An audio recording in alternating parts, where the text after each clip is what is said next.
오늘의 주요 뉴스입니다. 바이든 미국 대통령과 시진핑 중국 국가주석이 1년 만에 열린 정상회담에서 군사대화 재개에 합의했습니다. 대만 문제와 중국 수출 통제 등 핵심 의제에 대해서 여전한 입장차를 드러냈습니다. 민주당 내 비이재명계로 불리는 의원들이 원칙과 상식이라는 쇄신 모임을 결성하고 당의 변화를 촉구했습니다. 정치적 결단을 놓고 신경전을 벌이던 김기현 국민의힘 대표와 임요환 혁신위원장은 내일 비공개로 만나는데 어떤 얘기가 오갈지 주목됩니다. 국회 연금 개혁 특위 산하 민간자문위가 소득 보장을 위해 지금보다 더 많이 내고 많이 받거나 재정 안정화 차원에서 더 많이 내고 지금처럼 받는 국민연금 개혁안을 제시했습니다. 조영 연금특위위원장은 정부에 얼마를 내고 얼마를 받는지가 담긴 모수 개혁안을 달라고 요청했습니다. 코로나19 방역 기준 완화 이후 첫 대학 수학 능력 시험이 치러졌습니다.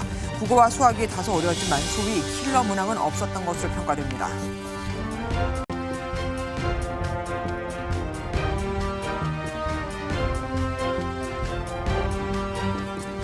전 세계가 주목했죠. 미중 정상이 1년 만에 다시 만났습니다. 극과 극으로 대립해온 두 나라가 이렇게 만나니까 이것을 통해서 어느 정도 성과를 낼까가 관심사였는데 일단은 중단됐던 군사 대화를 재개하기로 했습니다. 하지만 대만 문제, 또 첨단 기술 문제, 수출 통제, 항행의 자유 등등에 대해서는 이견을 좁힌 게 하나도 없었습니다. 그냥 그동안 얼굴을 안 보고 나를 세워했던 말을 마주보고 친절하게 다시 한 느낌이랄까요? 미 언론들은 대단치 않은 진전, 곧 다시 갈등을 마주할 것이라고 표현했습니다. 첫 소식 송준 기자가 준비했습니다. 미중 정상이 현지 시간 15일 샌프란시스코 인근 우드사이드에서 마주 앉았습니다. 지난해 11월 14일 인도네시아 정상회담 이후 꼭 1년하고 하루 만입니다. 4시간 넘는 회담에서 양국은 대만 문제와 정찰풍선 사태로 중단됐던 군사대화를 재개하기로 합의했습니다. So we're back to direct, open, clear, direct communications on a direct basis. 특히 정상 간 직통 한라인도 개설하기로 하면서 우발적 충돌 위험성을 줄였습니다. 또 미국 내 심각한 사회 문제로 부상한 합성 마약 펜타닐에도 공동 대응하기로 했습니다.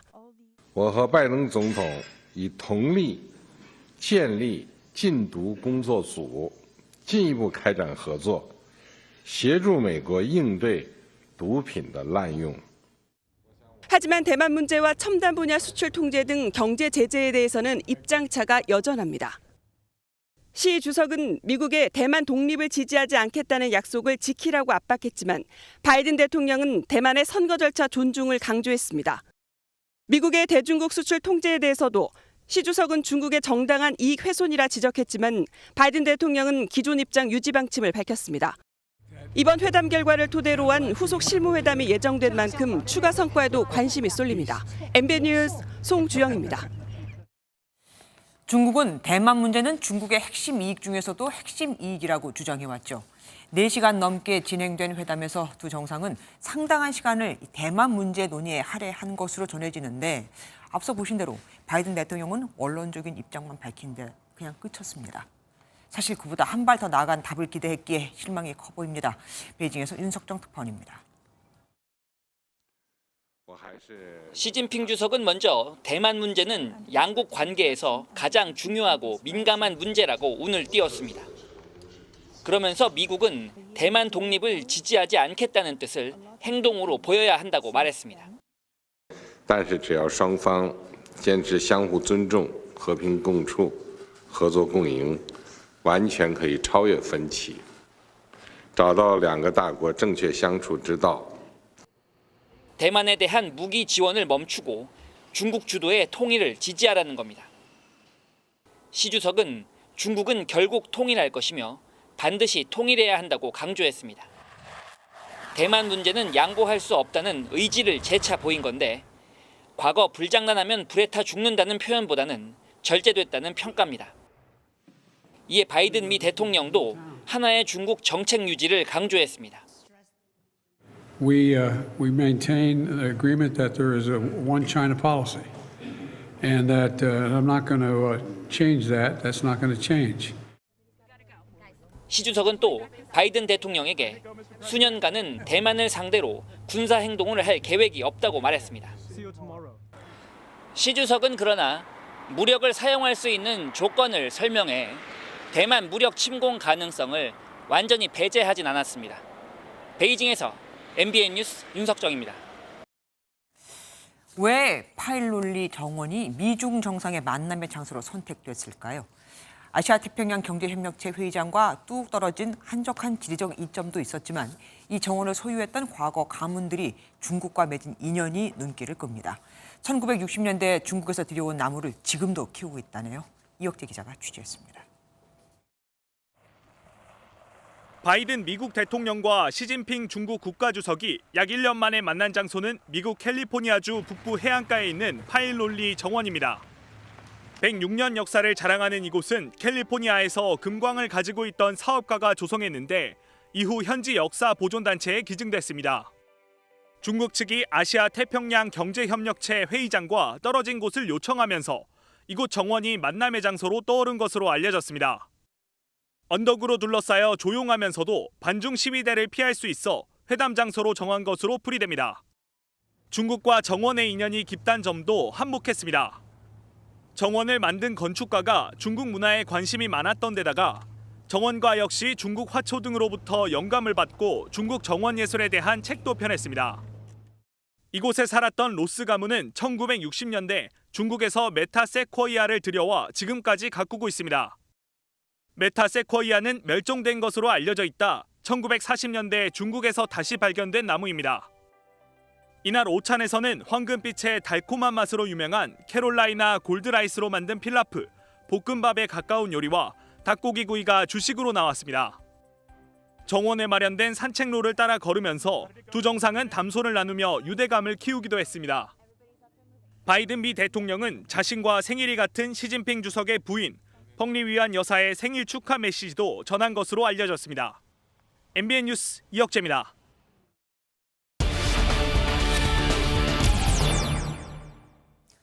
지난해 G20 정상회의 이후 미중 정상이 1년 만에 다시 만났습니다. 올해 2월 중국 정찰 풍선 논란으로 양국 관계가 급격히 얼어붙은 이래 첫 회담이라 더욱더 의미가 큽니다. 고정수 기자와 뉴스 추적 이어가겠습니다. 어서 오십시오. 미중 정상회담을 압축하면은 서로 선 넘지 말고 잘 지내자 이 정도가 아닐까 싶습니다. 네. 워싱턴 포스트 등 미 언론의 시각을 압축하면 양 정상 모두 대립할 여유가 없다고 보고 있습니다. 네. 바이든 미 대통령은 당장 내년 재선을 신경 쓰면서 우크라이나, 러시아, 그리고 이스라엘 하마스 전선 관리만으로도 벅찹니다. 장기 독재를 위해 안정적 내치가 필요한 시진핑 중국 국가주석은 경기 침체 위기에 직면했습니다. 그래서 양 정상은 오랜 인연을 드러내고 관계 안정을 추구할 수밖에 없는데 이런 맥락이 의전 차량 소개에서도 읽혔습니다. I agree. 我同意 It's a beautiful vehicle. 啊，这车好漂对，亮啊！我们红旗车，国产100%。 Oh, it's like that Cadillac we have over there. 네, 또 화춘잉 중국 외교부 대변인에 따르면 바이든 대통령이 이 시 주석의 38년 전 허베이성 정딩현 당서기 시절에 샌프란시스코 방문 사진을 휴대전화로 보여준 것도 같은 의미로 해석되고 있습니다. 저렇게 분위기가 좋았단 말입니다. 네네. 그런데 바이든 대통령이 시진핑을 독재자라고 표현을 했어요. 이거는 어떻게 해석해야 될까요? 예, 그래서 백악관 기자회견 자료를 봤습니다. 네. 회담이 끝나고 난 다음에 기자들의 질문에 바이든 대통령이 답변을 한 건데요. 오늘 회담 이후에도 시 주석을 독재자라고 부를 것인가 이런 질문이 나왔는데 미국과는 완전히 다른 형태의 공산주의 국가를 운영하는 사람이란 의미에서 독재자란 뜻이다라고 답변을 했습니다. 그렇게 밝혔습니다. 중국 외교부는 즉각 이 정례 브리핑을 통해서 매우 잘못되고 무책임한 정치적 농간이라고까지 표현을 했는데요. 해석을 굳이 해보면 이 특수한 상황에서의 독재자란 표현이 과연 성립할 수 있을까? 이럴 경우는 좀 회의적으로 보이는 부분이 많습니다. 그동안 말 실수를 많이 해왔던 바이든 대통령이기에 또 이것도 실수가 아닐까 싶기도 합니다. 네. 우리 한국 입장에서는 북한 문제가 가장 와닿지 않습니까? 그런데 네. 여기에 대해서는 별로 얘기가 없었나 봐요. 백악관이 회담 직후에 발표한 보도자료, 별도의 보도자료가 또 있었습니다. 그걸 네. 보면 북한을 직접적으로 지칭하거나 구체적 계획, 합의가 담긴 표현은 없었습니다. 이 주요 지역과 국제 이슈 논의를 정리한 부분이 있었는데 네. 바이든 대통령은 인도태평양 동맹국을 방어하겠다는 미국의 확고한 의지를 재확인했다는 언급이 나옵니다. 또 한반도의 완전한 비핵화에 대한 이 미국의 지속적인 의지를 강조했다는 내용이 들어가 있습니다. 네. 근데 이제 안보리 결의 위반인 북한의 이딴 도발을 대외적으로는 묵인해온 중국으로부터 공동 대응 방안을 확연히 이끌어내지 못했다, 이렇게 볼 수가 있겠습니다. 서로 듣고 싶은 얘기는 다 지금 안 하고 넘어간 겁니다. 네. 미중 정상 이번 APEC 반대 시위에서도 주요 비판 대상으로 지목이 됐습니다. 특별한 이유가 있습니까? 지금 국제 정세를 보면 좀 그렇습니다. 이 보통 아시아 태평양 경제협력체 이 APEC 정상회의 특성상 경제적 불평등 초래 정책과 이 세계적 기업들이 야기하는 환경, 기후 문제 등에 보통 시위에 초점이 맞춰지곤 하는데요.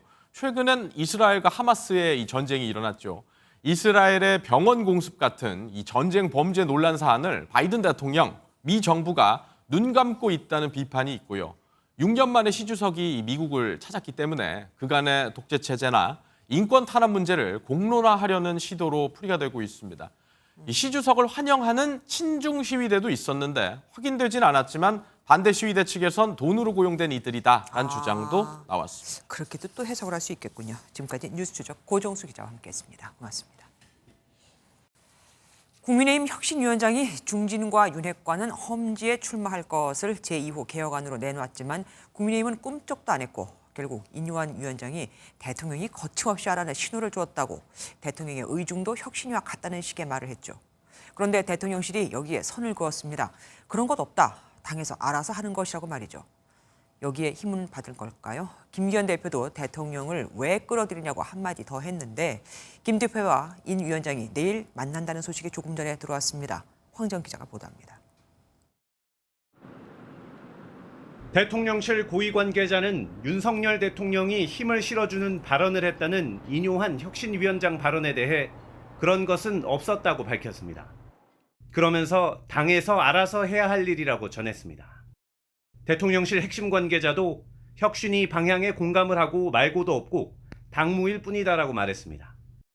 윤 대통령으로부터 거침없이 하라는 신호를 받았다는 인 위원장의 발언에 사실상 선을 그으면서 당무 개입 논란을 차단하기 위해 말을 상당히 아끼는 모습입니다. 김기현 국민의힘 대표도 불편한 기색을 내비쳤습니다. 당무에 개입하지 않고 있는 대통령을 당내 문제와 관련돼서 언급하는 것은 바람직하지 않다고 생각합니다. 그러면서 김 대표는 당 지도부가 공식 기구와 당내 구성원들과 잘 협의해서 당내 문제를 해결하고 총선 준비를 하는 시스템이 잘 작동하고 있다고 지적했습니다. 여당 지도부와 혁신위 간 균열이 확대되는 가운데 김 대표와 인 위원장은 내일 오전 국민의힘 당사에서 비공개로 면담하며 타협점을 모색할 예정입니다. MBN 뉴스 황지연입니다. 더불어민주당에선 비명계 의원들이 당내 민주주의를 회복하겠다며 원칙과 상식이라는 결사체를 만들었습니다. 그동안 각자 당에 쓴소리를 해왔다면 앞으로는 모임을 만들어서 한 목소리를 내겠다는 건데 첫 일성은 민주당은 이재명의 당이 아니다. 강성 지지층의 당도 아니다였습니다. 한 달 안에 당에 혁신을 하라며 앞으로는 비명계가 아닌 혁신계라고 불러달라고도 했죠. 하지만 친명계에선 결국은 공천권 내놔라는 거라며 비난했습니다. 이혁근 기자입니다. 이재명 대표와 대립각을 세우던 민주당 김종민, 이원욱, 윤영찬, 조응천 의원이 기자회견장에 나란히 섰습니다.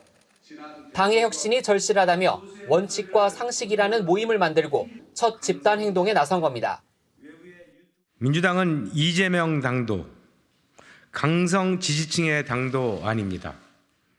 획일적 전체주의적 목소리로는 국민의 민주당으로 갈 수 없습니다.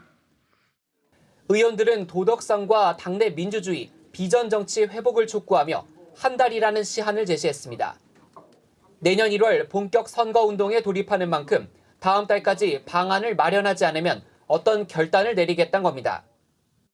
뜻을 같이 하는 분들을 모을 것입니다. 굉장히 저변에 많은 분들이 계십니다. 그런 분들과 함께 손을 잡고 우리 당의 변화를 40에서 50명 정도 의원들이 취지에 공감한다고도 했는데 당 내부 반응은 대체로 회의적입니다. 틀린 말은 아니지만 공천 앞두고 다들 선뜻 모임에 합류하긴 힘들 것이라든가 세가 너무 적다는 식의 우려가 나왔습니다. 친명계 좌장격인 정성호 의원은 결국은 공천권 내놔라, 당 지도부에 권한 내려놓으라는 폄훼성 발언만 하고 있다고 비판했습니다. 홍익표 민주당 원내대표는 다음 주부터 당 소속 의원들과 점심을 함께하며 당내 혼란을 최소화하는 데 주력할 계획입니다. MBN 뉴스 이혁근입니다. 얼마 전 더불어민주당에선 한동훈 법무부 장관의 탄핵설이 나왔다가 들어갔었죠. 다시 이 얘기가 나왔는데 당내에서 엇박자가 나오고 있습니다. 검사 범죄 대응팀은 탄핵을 적극 검토하라고, 반면 지도부는 신중론을 고수하고 있거든요. 또 다른 검사들에 대한 탄핵도 검토하고 있죠. 국민의힘은 검사 탄핵 자체가 코미디, 강도가 수사하는 검사를 파면시키겠다는 것이라고 맞받았습니다. 한병수 기자입니다. 민주당 내 강성 의원들이 주축인 검사 범죄 대응 TF는 첫 공개 회의에서 한동훈 법무부 장관 탄핵을 검토하겠다고 밝혔습니다.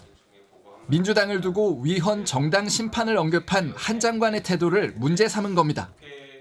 한동훈 장관의 굉장히 부적절한 발언과 헌법을 위반하는 듯한 이런 매우 격앙된 반응 등에 대해서 저희도 분명한 경고를 해야 된다는 생각을 가지고 있고, 또한 TF는 오는 23일 본회의에서 검사 4명에 대한 탄핵안을 발의해 추진하자고 원내 지도부에 요구하겠다는 방침입니다.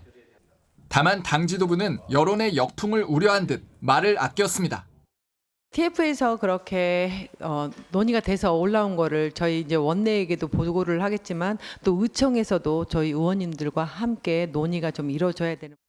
김기현 국민의힘 대표는 삼권 분립 원칙을 훼손하고 자유민주적 기본 질서를 심대하게 위협하는 위헌 정당 요건에 해당될 수 있다는 비판에서 자유로울 수 없다고 맹비난했습니다.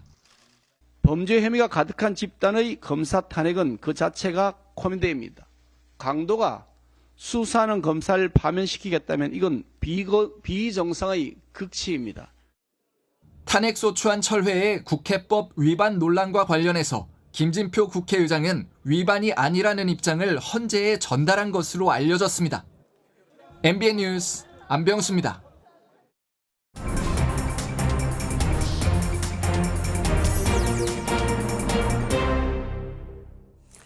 더불어민주당은 비명계, 원칙과 상식의 출범으로, 국민의힘은 혁신위를 둘러싼 갈등으로 어수선한 연말을 보내고 있습니다.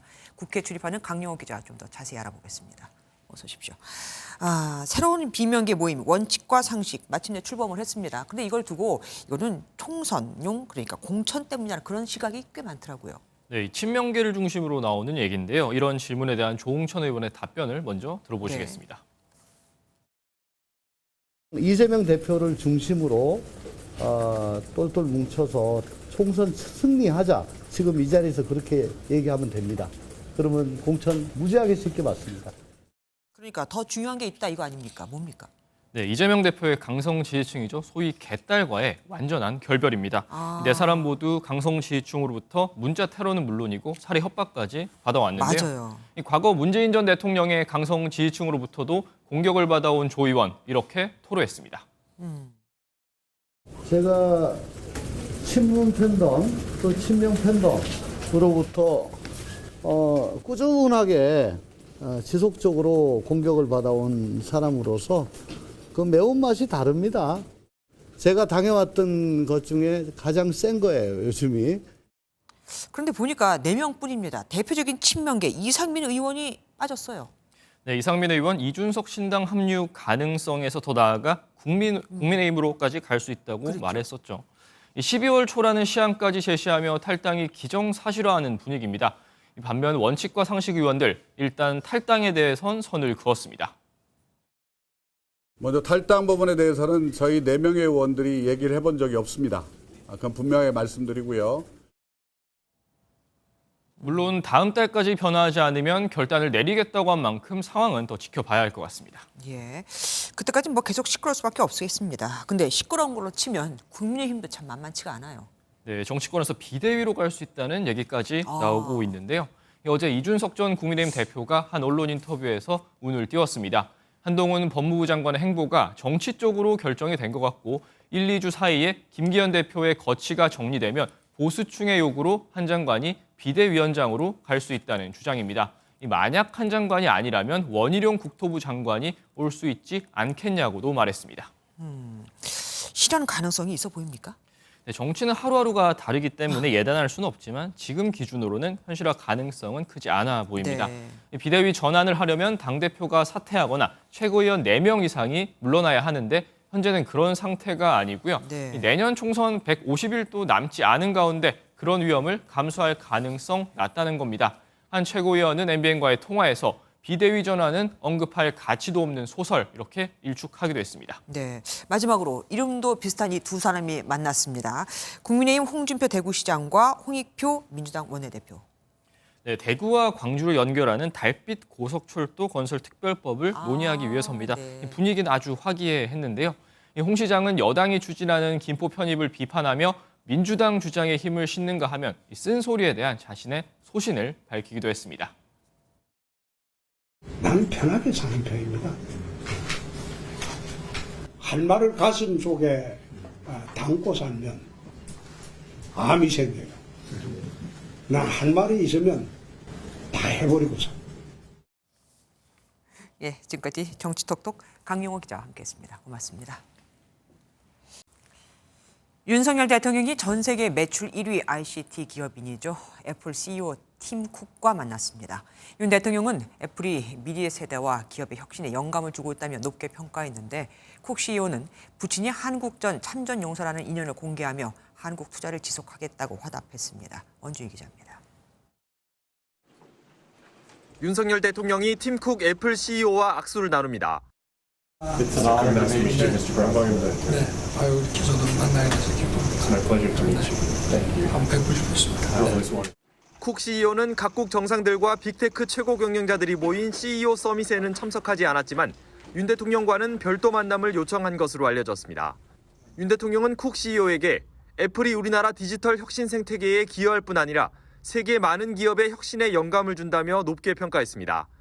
이에 쿡 CEO는 부친이 한국전 참전 용사라는 사실을 공개하며 한국에 특별한 애정을 갖고 있다고 화답하고 한국 투자를 이어가겠다고 밝혔습니다. 앞서 CEO 서밋에 참석한 윤 대통령은 경제 블록화로 인한 공급망 리스크가 자유무역에 큰 위협이 되고 있다며 에이펙 차원의 대응이 필요하다고 강조했습니다.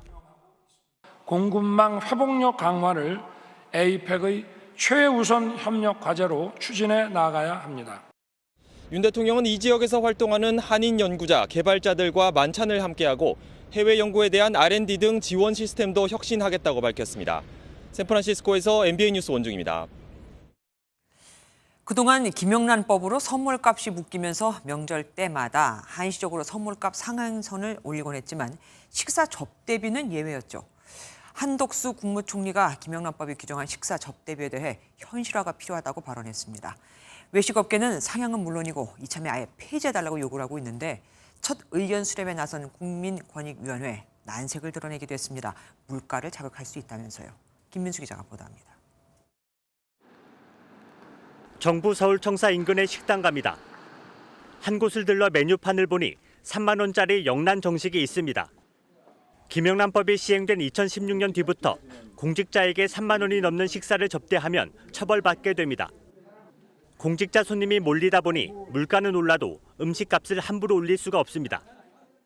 식용유라든가 밀가루라든가 이런 원자재 값이 오르다 보니까 음식값도 오를 수밖에 없는 거고요. 많이 힘들고 조금 그런 상황이에요. 국민권익위원회는 지난 8월 전원회의를 열어 농축수산물 선물가액을 10만 원에서 15만 원으로 올렸습니다. 식사 접대비 상향은 검토하지 않겠다는 입장이었는데 오늘 외식업계와 의견 수렴을 위한 첫 간담회를 열었습니다. 10월 30일 날 대통령님께서 국무회의 석상에서 청탁금지법의 음식값, 선물 한도 규제 등이 너무 현실과 동떨어져 있으니까 이 자리에서 외식업계 관계자들은 식사 접대비의 상한선을 정한 것 자체가 부당하다며 폐지해야 한다고 주장했습니다. 간담회는 1시간 반가량 이어졌지만 권익위는 아직 의견을 들어보는 단계라며 뚜렷한 입장을 밝히지는 않았습니다. 반대하는 이유들이 있기 때문에 또 그 부분들을 충분히 들어서 반영을 해야지 어느 한쪽만의 이야기를 들어서 결정할 수 있는 사안은 아닌 것 같습니다. 하지만 한덕수 총리는 같은 날 식사 접대비 액수를 현실화할 필요가 있다고 입장을 전해 권익위로서는 상향 수순을 피하기 어려울 것으로 보입니다. MBN 뉴스 김민수입니다. 오는 2055년이면 국민연금 기금이 바닥난다고 하죠. 국민연금 개혁이 시급한 이유입니다. 오늘 국회 연금개혁특위 산하 민간자문위가 더 내고 더 받거나 더 내고 지금과 똑같이 받는 두 가지 개혁안을 내놨습니다. 구체적 숫자를 두고 일단 논의부터 하자는 건데 선거는 몇 달 안 남았죠. 돈을 올리면 좋아할 국민은 없죠. 일단 해당 부처는 신중한 입장을 보였습니다. 이호정 기자가 보도합니다. 민간자문위가 제시한 첫 번째 안은 보험료율을 4%포인트 높이는 대신 소득 대체율도 7.5%포인트 올리는 더 내고 더 받는 안입니다. 이 경우 연금 고갈 시점을 7년 늦출 수 있습니다. 두 번째 안은 보험료율은 6%포인트 높이고 소득 대체율은 2.5%포인트 낮추는 더 내고 덜 받는 안인데 고갈 시점은 16년 연장됩니다. 어느 쪽이든 돈을 더 내는 게 시급하다는 건데 월 소득 300만 원 직장인 기준 보험료가 현행 27만 원에서 최대 18만 원 늘어납니다. 구조개혁 중요한데 구조개혁까지 한꺼번에 처리하기에는 너무나 많은 쟁점들이 있기 때문에 시급한 모수개혁부터 우선순위를 두는 것이. 하지만 정부 안에는 얼마나 내고 얼마를 받는지 구체적 숫자가 빠졌습니다. 구조개혁에 해당되는 그 기초연금과 국민연금이 노후소득에 있어서 굉장히 중요한 소득원이기 때문에 이것을 어느 하나를 먼저 논의할 게 아니라 같이 봐야. 숫자보다 구조개혁이 중요하다는 건데 여야 입장은 엇갈렸습니다. 구조개혁의 큰 틀이 정해져야 거기에서 모수개혁을 어떻게 할지가 결정하는 게 인과관계에 옳고. 실제로 정부가 보여준 의지의 결과물은 없다는 거죠. 그래서 자꾸 맹탕이라는 비판이. 정치권이 총선을 앞두고 돈을 더 걷는 방향의 개혁안에 드라이브를 걸 수 있을지 주목됩니다. MBN 뉴스 유호정입니다. 얼마 전 정부는 얼마를 더 내고 받을지를 담지 않은 연금 개혁안을 내놔 비판을 받았고 그래서 오늘 국회 연금특위 민간자문위원회는 구체적인 숫자를 담은 두 가지 개혁안을 마련했습니다. 더 자세한 내용 보건복지부 출입하는 최희지 기자와 알아보겠습니다. 어서 오십시오. 두 가지 안이 나오긴 했는데 더 내고 더 받는 연금 개혁안이 아무래도 또 탄력을 받을 것 같긴 합니다. 어떻게 보십니까? 네, 현행 국민연금 제도는 내는 돈인 보험료율은 9%, 받는 돈인 소득 대체율은 2028년까지 40%로 정해져 있습니다. 네. 이번에 나온 개혁안 1안은 보험료율을 13%로 소득 대체율을 50%로 올리는 것이고요. 이 안은 보험료율을 15%로 더 올리지만 소득 대체율은 40%로 그대로 유지하는 것입니다. 1안은 연금 고갈 시기가 7년 정도 늦춰지고 2안은 16년 늦출 수 있습니다. 그동안 외면했다고 비판받은 받는 돈을 올리는 소득 대체율 인상이 1안이고 재정 안정성에 초점을 맞춘 게 2안인데요. 네. 국민연금 가입자 설문에서도 보험료를 더 내는 데 공감대가 있는 만큼 더 받는 안을 함께 가져가는 게 설득력이 있을 것으로 보입니다. 예, 국회에서는 그동안 gu조개혁이 필요하다고 했었는데 어떻게 태도를 바꾼 건가요? 입장을 바꾼 건 아닙니다. 여전히 구조개혁의 중요성을 강조하고 있지만 정부 안에는 구체적인 모수개혁이 빠지면서 효과적인 논의가 불가하다고 판단했습니다. 공론화위원회를 하기 위해서는 어느 정도 틀이 잡힌 안건을 주고 의견을 물어야지 백지 상태로 공론화위원회를 운영하기는 됩니다. 여기서 모수개혁은 현재 연금 틀에서 보험료율과 소득 대체율, 연금 수급 개시 연령과 같은 핵심 변수를 조정하는 걸 말합니다. 구조개혁은 공무원 연금을 국민연금에 통합하고 기초연금과 퇴직연금을 조합해 노후소득 체계를 새롭게 짜는 걸 말합니다. 그러면 지금 말씀하신 두 가지 안 외에 거기다가 또 덧붙여서 논의를 해야 하는 겁니까? 네, 맞습니다. 국회와 정부가 어떤 안을 공론화시킬지는 아직 조금 더 조율이 필요합니다. 특위는 조만간 공론화위원회를 구성할 예정인데요. 이에 당사자인 노사 의견을 수렴하는 자리입니다. 주 위원장이 공론화위원회를 시작하기 전에 정부 차원의 모수 개혁안을 고민하고 가져와 달라고 주문하면서 민간 자문위가 제시한 2가지 안에 추가로 정부안이 더해질 가능성도 있습니다. 그래도 뭐 정부로서는 부담을 좀 던 셈입니다. 네, 민간 자문위가 이미 숫자를 내놓았기 때문에 구체적인 개혁안을 내놔도 내년 총선에 미칠 부담이 줄었으니 그렇다고 볼 수 있습니다. 네. 일단 오늘 조경 복지부 장관이 정부의 개혁안은 구조개혁이라며 민간 자문위의 의견에 선을 그었기 때문에 예상되는 안은 모수개혁과 함께 구조개혁, 그리고 윤 대통령의 공약대로 기초연금을 40만 원으로 올리는 안까지 함께 나올 것으로 전망됩니다. 예, 정부안이 어떻게 나올지 또 기다려봐야 되는 거군요. 지금까지 뉴스 추적 최희지 기자와 함께했습니다. 고맙습니다. 대낮에 80대 남성이 남의 집안으로 침입해 80대 여성을 성폭행했고 현장을 목격한 아들이 붙잡아 경찰에 넘겼는데 그런데 이 남성 간단한 조사만 마치고 나와 동네를 다시 활보하고 다닙니다. 피해 여성이 되레 이 남성으로 인해 극심한 불안을 호소하고 있고요. 오히려 피해자가 감옥에 있는 듯 밖으로 못 나갑니다. 이게 말이 될까요? 경찰은 뭐라고 하는지 한번 들어봤습니다. 김영현 기자가 단독 취재했습니다. 충남 논산의 한 아파트입니다. 지난 6월 2일 오후 4시쯤 이곳에 홀로 사는 80대 여성이 80대 남성에게 성폭행을 당했습니다. 벨이 울려 문을 열었더니 남성이 밀치고 들어와 안방에서 몹쓸 짓을 한 겁니다.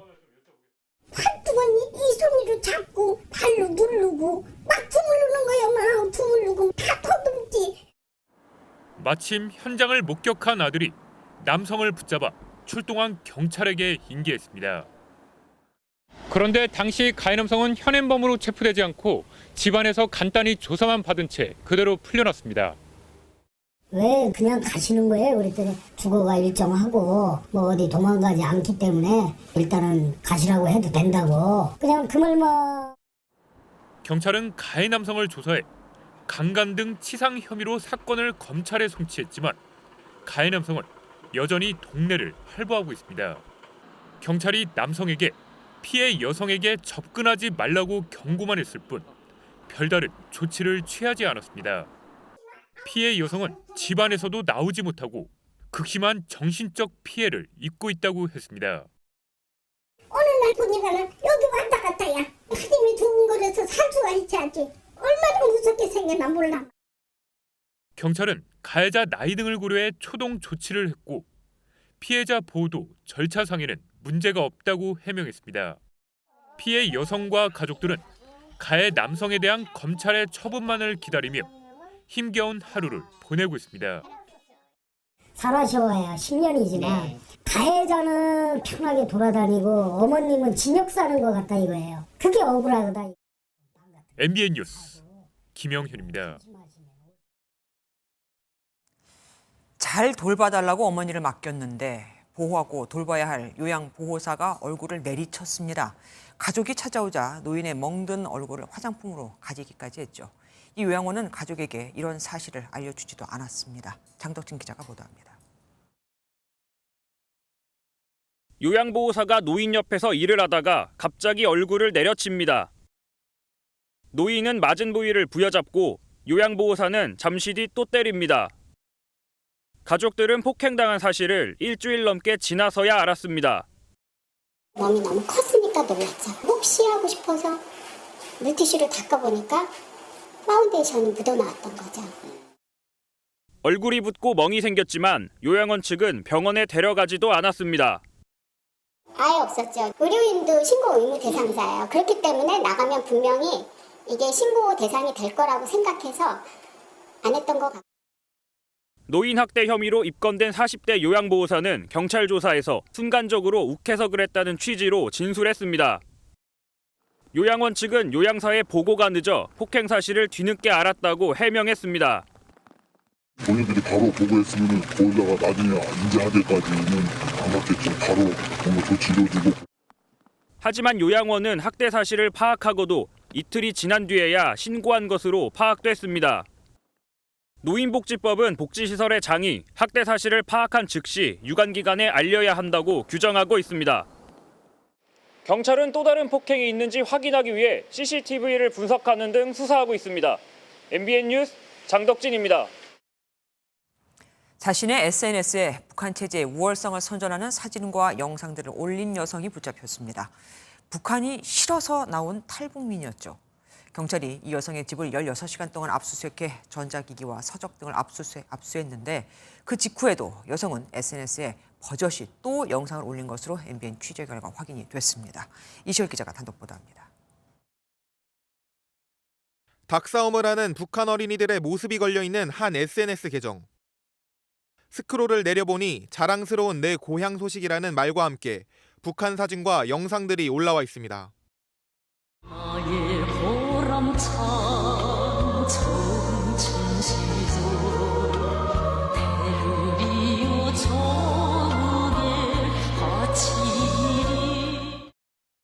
같은 이름으로 된 다른 계정들도 마찬가지입니다. 60대 탈북민 여성 A씨가 운영하는 SNS인데 지난 14일 경찰이 A씨의 집을 압수수색했습니다. 그 사고 쳐가지고 그거 아마 추적하러 온 것 같은데. 압수수색은 오전 7시 반부터 약 16시간 동안 이뤄졌는데 A씨의 전자기기와 도서 등을 압수한 것으로 전해졌습니다. 경찰은 여성에게 국가보안법 제7조 위반, 북한을 찬양하고 고무한 혐의를 적용했습니다. 서울경찰청 안보수사대는 여성을 소환해 조사하는 한편 압수한 자료들에 대해 포렌식을 의뢰했습니다. 앞서 경찰은 지난달 17일에도 같은 혐의를 받는 60대 탈북민 남성 B씨의 주거지도 압수수색해 불구속 조사 중입니다. 올해 9월까지 국가보안법 위반 혐의로 입건된 사람은 총 40명. 그중 북한을 찬양하거나 고무한 혐의를 받는 사람은 9명입니다. MBN 뉴스 이시열입니다. 승인 나지 않은 반쪽짜리 아킬레스건을 수입 유통해 100억 원 상당을 편취한 일당이 붙잡혔습니다. 환자에게 멀쩡한 한 개짜리 아킬레스건이 아닌 반으로 쪼개진 걸 달아주게요. 당연히 하나보다 약하고 문제가 있을 수 있겠죠. 이들이 유통한 반쪽짜리 아킬레스건을 이식받은 사람은 6,500명이 넘습니다. 이승훈 기자가 취재했습니다. 발 뒤꿈치 힘줄로 흔히 아킬레스건이라 불리는 인체 조직의 이식 결과 기록서입니다.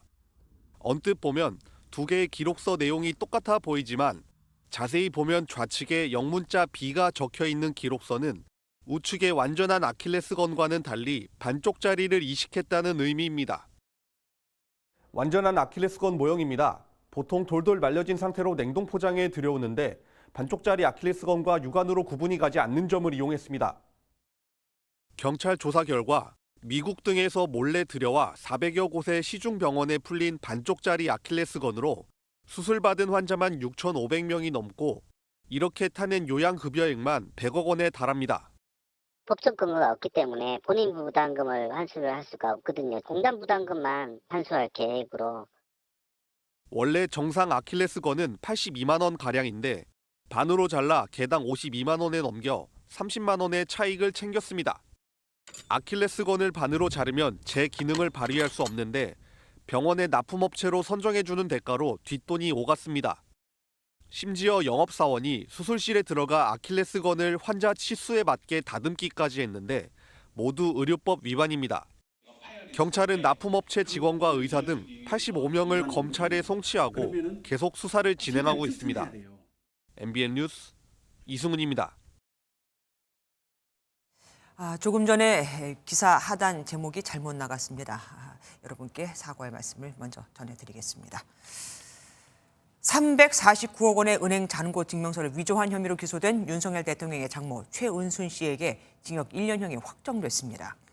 1심부터 대법원까지 모두 같은 결론을 내렸는데 항소심 직후부터 수감 생활을 시작한 최 씨는 보석마저 기각되면서 내년 7월까지 감옥에 있게 됐습니다.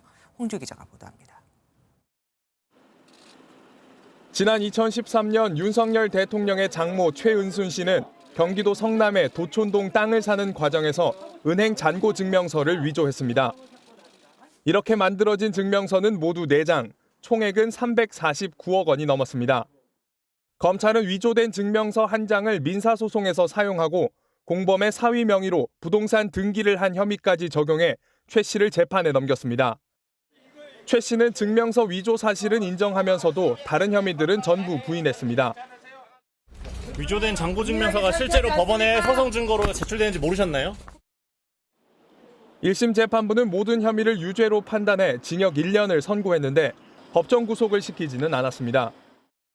항소심 재판부 역시 같은 판결을 내렸는데 충분한 방어권이 보장됐고 죄질이 나쁘다는 이유로 최 씨를 법정 구속했습니다. 4개월 정도 만에 열린 대법원 상고심 역시 원심 판결에 법리 오해 등 잘못이 없다며 징역 1년형을 확정하고 보석 청구도 기각했습니다. 항소심 직후부터 수감 생활을 시작한 최 씨는 내년 7월까지 복역하게 됐습니다. MBN 뉴스 홍지호입니다. 올해는 초고난이도 문제, 소위 킬러 문항이 빠졌다는데 그럼 문제가 좀 쉽게 나왔을까요? 그렇지도 않습니다. 중고난도 문항이 다수 포진을 하고 있었거든요. 실제로 학생들이 느낀 난이도는 어땠고 변별력은 또 어떻게 확보를 했는지 박위연 기자가 살펴봤습니다. 수능 출제지는 수험생들을 이른바 골탕 먹이는 킬러 문항은 모두 뺐다고 강조했습니다. 너무 전문적인 지식이 담긴 지문을 사용한다거나 또는 너무 많은 변수들을 넣어서 학생들이 과도하게 문제풀이의 시간을 많이 쓰게 한다거나 킬러 문항은 출제하지 않았다 이렇게. 올해 처음 꾸려진 수능 출제 점검단이 이 역할을 맡았습니다. 출제위원이 문제를 내면 검토위원이 오류 등을 확인하고 다시 한번 점검위원이 킬러 문항을 핀셋 제거하는 과정을 거친 겁니다. 문제지를 본 EBS 현장 교사단과 입시업계 모두 킬러 문항은 없다고 봤습니다. 예컨대 고난도 문항으로 꼽힌 국어 영역 10번은 이상치와 결측치 같은 과학기술 용어가 등장했지만 개념을 충분히 풀어줘 이해를 도운 대신 매력적인 선지를 두어서 변별력을 확보했다는 게 교사단 설명입니다. 화제가 낯설 수 있습니다. 그렇지만 그 낯선 개념을 충분히 아이들이 이해할 수 있는 수준으로 개념을 설명해주고 있습니다. 다만 지난해 수능이나 올해 9월 모의평가와 비교했을 때 국어와 수학, 영어 모두 다소 어려웠다는 평가가 나옵니다. 좀 힘들었던 게 개인적으로 국어가 시험 난이도는 전체적으로 조금 어려웠던 것 같아요. 국어가 조금 어려웠던 것 같고. 금년도에는 국어, 수학 모두 변별력이 높아졌고 또 재수생들이 최다인이기 때문에 재학생들은 수시에 합격하지 못하면 정시에서 좀 어려움을 겪을 수도 있는 상황이다. 입시업체들은 수능이 끝난 직후 잇따라 온 오프라인 입시 설명회를 열고 가채점 분석 결과 등을 설명할 예정입니다. MBN 뉴스 박영입니다. 국민의힘이 추진하는 김포시의 서울 편입 구상을 놓고 서울과 경기, 인천까지 입장이 첨예하게 다 갈리고 있죠. 오세훈 서울시장, 김동연 경기도지사, 유정복 인천시장이 3자 회동을 가졌습니다. 현장으로 가보겠습니다. 정정 기자, 메가시티 서울에 대한 입장이 서로 다 달라서 불편한 회동이었을 것 같습니다. 어떤 논의가 오갔습니까? 네, 한국프레스센터에 나와 있습니다. 오세훈 서울시장과 김동연 경기도지사, 유정복 인천시장의 3자 회동이 조금 전에 끝났습니다. 새 자치단체장은 오후 6시부터 1시간여 동안 비공개로 머리를 맞댔습니다. 최대 화두는 메가시티였는데 새 자치단체장은 서로 입장차만 확인했습니다. 만찬이 끝난 뒤 오세훈 서울시장은 메가시티 관련 논의가 있었지만 세 개 지자체가 현격한 입장 차이만 확인했다고 밝혔고요. 반면 김동연 경기도지사는 국민 70%가 현실성 없는 총선용이라고 한다며 메가시티는 총선과 함께 사라질 것이라고 날을 세웠습니다. 유정복 인천시장은 이번 총선 전에 메가시티 문제를 처리하는 건 현실적으로 무리라고 말했습니다. 수도권의 주요 현안은 메가시티, 즉 김포 등 인접도시의 서울시 편입, 대중교통카드 통합, 수도권 매립지 문제인데요. 월 6만 5천 원에 대중교통을 무제한 이용하는 서울시 기후동행카드 사업 동참 여부에 대해 인천시와는 상당한 의견 접근이 이뤄졌습니다. 이번 3자 회동은 메가시티 이슈가 불거진 이후 첫 만남인데요. 메가시티를 둘러싼 각자의 셈법이 워낙 복잡해 서로 입장차만 확인하는 자리에 그쳤다는 평가가 지배적입니다. 지금까지 한국프레스센터에서 MBN 뉴스 정주영입니다. 이스라엘이 가자지구 최대 병원을 급습한 것이 정당했는지를 놓고 양측의 공방이 뜨겁습니다. 이스라엘은 병원 안에서 하마스의 무기와 작전 본부가 발견됐다며 영상을 공개했는데 하마스는 이스라엘이 무기를 가져다 놓은 것이라고 반박했습니다. 그리고 실제로 큰 무기들은 발견된 것도 없었죠. 서영수 기자가 보도합니다. 병원 구석에 군복과 각종 무기가 쌓여 있고 MRI 주변에도 소총과 탄약이 숨겨져 있습니다. 가자지구 최대 병원을 급습한 이스라엘이 하마스 작전 본부로 쓰였다는 증거라며 공개한 영상입니다.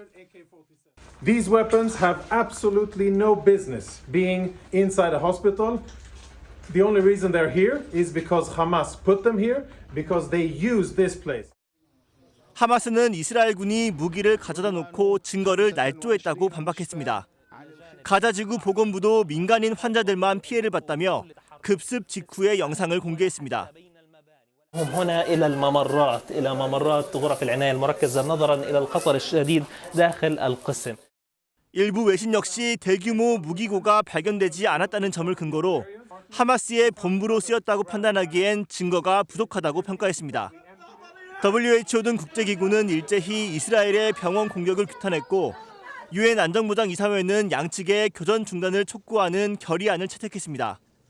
하지만 여전히 군사적 압박만이 인질 석방을 이끌어낼 수 있다는 입장인 이스라엘은 하마스 지도자 하니예의 자택까지 공습했습니다. אין מסתור, אין מחסה, אין מקלט למרצחי החמאס. אנחנו נגיע ונחסל את החמאס.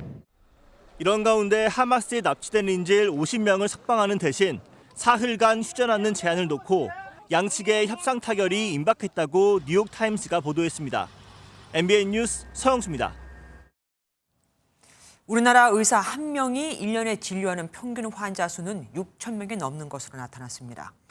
이는 OECD 평균치를 3배 웃도는 수준이고 이웃나라 일본과 비교해도 1,800명이 더 많습니다. 정부는 조만간 의과대학 증원 수요 조사 결과를 내놓을 예정입니다. 의대생을 얼마나 늘릴까 하는 거겠죠. 신용수 기자가 보도합니다. 서울 한 대학병원 진료실 앞.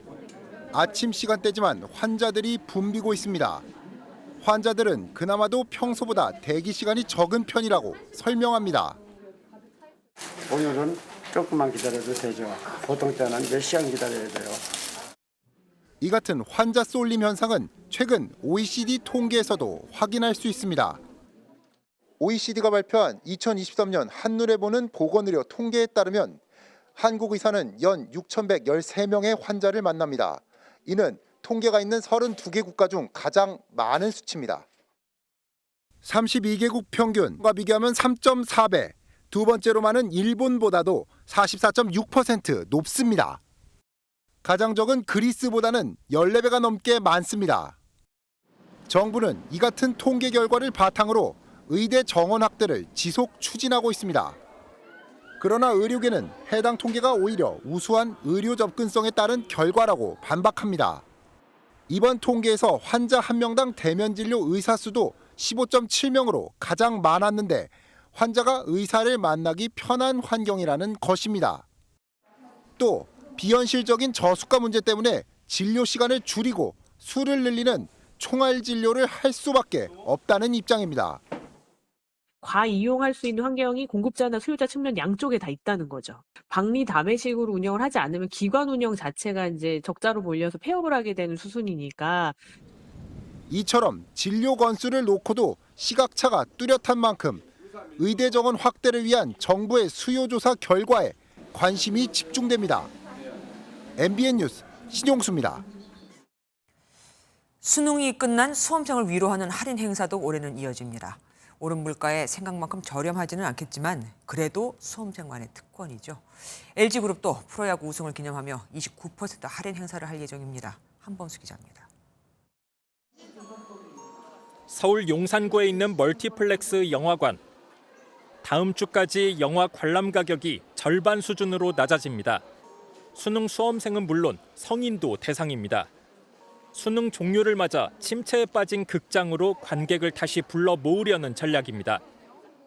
수험생뿐만 아니라 함께 마음을 졸이며 응원한 많은 분들이 해방의 즐거움을 누리고 영화에 대한 관심을 높이면서 영화관에 활기를 불어넣기 위해 의류나 신발 매장들도 모처럼 해방된 수험생을 대상으로 할인 행사로 마케팅에 나섰습니다. 뛰어오른 물가 때문에 할인 효과를 예년만큼 체감할 수는 없지만 그래도 수험표 하나로 지출을 줄일 수 있어 반갑다는 반응입니다. 네, 수험생뿐만 아니라 일반 청소년들한테도 똑같이 적용되는 할인이다 보니까 영화관뿐만 아니라 카페나 빵집 같은 데도 더 자주 이용할 수 있을 것 같아요. LG그룹은 29년 만에 우승을 강조하며 계열사별로 29% 할인 이벤트를 확정했습니다. LG전자는 오는 21일 하루 동안 온라인으로 할인 대상 제품을 판매하고 LG 생활건강은 화장품과 생필품을 정가의 29% 수준으로 내놓을 예정입니다. 현재 진행 중인 코리아 세일 페스타와 함께 11월은 소비자에게 할인 행사가 풍성한 달로 자리매김할 전망입니다. MBN 뉴스 한범수입니다. 2017년 11월 15일 경북 포항은 규모 5.4의 지진으로 엄청난 피해를 입었고 자연 지진이 아닌 지열 발전 과정에서 일어난 촉발 지진이었던 것으로 드러났죠. 시민들이 국가를 상대로 낸 손해배상 소송에서 이겼습니다. 지진으로 인한 정신적 피해에 대한 국가 책임을 인정한 첫 번째 판결인데 이번 소송에 참여하지 않은 포항 시민이 더 많겠죠. 추가 소송이 잇따를 것으로 보입니다. 심우영 기자입니다. 땅이 흔들리는가 싶더니 건물 외벽이 무너지고 차량이 종이장처럼 구겨집니다. 2017년 11월 15일 포항에서 규모 5.4의 강진이 발생한 지 6년이 지났지만 상처는 여전합니다. 당시 부서졌던 이 아파트는 외벽 곳곳이 금이 가고 부서졌지만 이처럼 낙하 방지망만 설치한 채 그대로 남았습니다. 처음엔 자연지진인 줄 알았는데 정부조사 연구단의 조사 결과 지열 발전을 위해 땅속 깊이 물을 주입하고 빼면서 단층을 자극해 일어난 촉발 지진으로 밝혀졌습니다. 이후 포항지진 범시민대책본부가 소송인단을 꾸려 국가와 포스코 등을 상대로 1인당 1,000만 원의 위자료를 지급하라며 소송을 냈습니다. 5년이 지난 오늘 재판부는 국가 등 피고는 원고들에게 정신적 손해를 배상할 책임이 있다며 200만 원에서 300만 원의 배상금을 지급하라고 판결했습니다. 8개월 동안 입원하시다가 돌아가셨습니다. 오늘 판결은 저한테 좀 많이 도움이 되었으면 좋겠습니다. 지진으로 인한 정신적 피해에 대한 국가의 책임을 인정한 첫 판결입니다. 자유과 골리앗의 싸움을 방불케 하는 힘없는 우리 시민들이 대한민국 정부에 대해서 떳떳하게 그것도 자랑스럽게 승소를 했습니다. 재산과 신체 피해에 대해서는 포항지진 피해구제 특별법이 만들어져 지난해까지 4,980억 원의 보상금이 지급됐습니다. 이번 판결로 위자료를 받는 시민은 5만 명 정도인데 청구 금액이 4만 2천 원으로 적은 경우도 있어 총 보상 금액은 400억 원 가량입니다.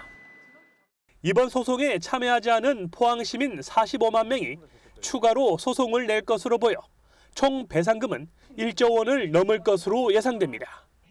MBN 뉴스 심호영입니다.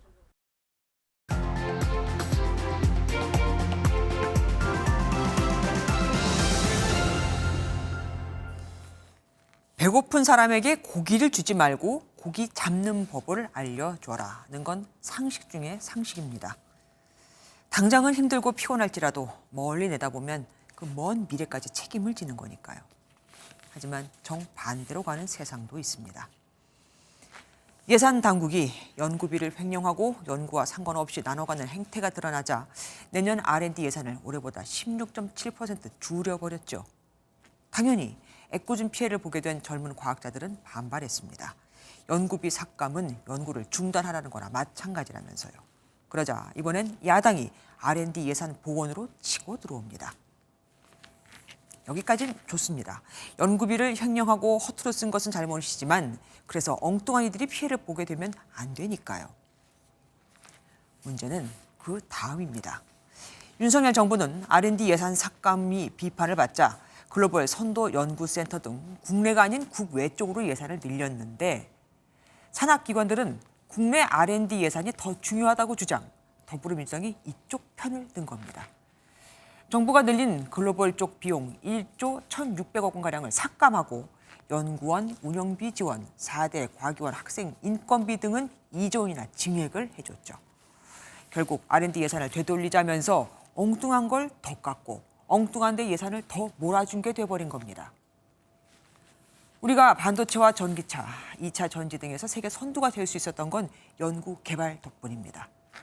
넉넉치 않은 살림에도 꾸준히 R&D 예산을 늘렸고 투자 규모도 2019년에는 20조 원, 올해는 30조 원을 넘어 미국이나 중국, 일본 등에 이어서 5위에 오를 정도였는데 해마다 늘려오던 R&D 예산을 33년 만에 줄인 것도 모자라 그 안에서 인건비 쪽만 더 늘리다니요.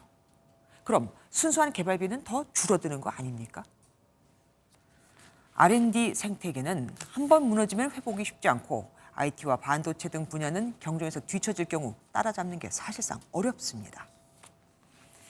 배고프다니까 당장 고기 몇 점 더 주고 정작 고기 잡는 법을 연구할 돈은 깎겠다고요. 세계는 첨단 미래 기술 개발에 국력을 총집결시키며 사활을 걸고 있는데 우린 여야가 R&D 예산까지 정쟁판으로 끌어들이고 있으니 혹여라도 내년 총선을 떠올리면서 주판알을 굴리는 거라면 당장 멈춰야 합니다. 미래 먹거리가 어떻게 되든 말든 얄팍한 표 계산만 하는 그 두뇌 회전에 국민은 이제 넌달머리가 나거든요. 김주아의 그런데 오늘은 겉다르고 속다른 예산 정쟁이었습니다. 내일은 전국에 비나 눈이 내리겠습니다. 기온이 낮아서 눈으로 내리는 곳이 많을 텐데요. 전북 동부 지역에 10cm 이상의 많은 눈이 내려 쌓이겠습니다. 세종과 충북, 강원 산지에도 2에서 7cm, 서울에도 1cm 안팎의 첫눈이 내리겠는데요. 특히 내일 오후부터 충청과 전북 지역에는 강한 눈이 집중되겠습니다. 동시에 기온이 가파르게 떨어지면서 내일 서울 아침 기온은 영하권 보이겠고요.